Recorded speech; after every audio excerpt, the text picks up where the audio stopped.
নদিয়ার নবদ্বীপে বারের অর্থাৎ মদের আসরের আড়ালেই চলতো দেহ ব্যবসা বা মধুচক্র, এমনটাই অভিযোগ এলাকাবাসীর। একাধিকবার এই এলাকার মানুষজন সরব হলেও কোনো কর্ণপাত করেনি এই মদের আসরের যে এই বারের যিনি মালিক তিনি।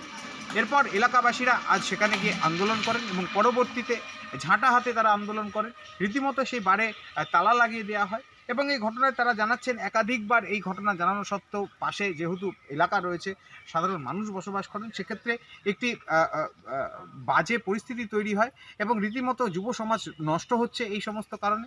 সে কারণেই তারা রীতিমতো এদিন এই আন্দোলন শুরু করেছেন। পরবর্তীতে নবদ্বীপ থানার পুলিশ সেখানে আসে, পরিস্থিতি নিয়ন্ত্রণে আনে। তবে তাদের দাবি যে এই অসামাজিক যে সমস্ত কাজকর্ম এখানে হচ্ছে সেগুলি যেন বন্ধ হয়।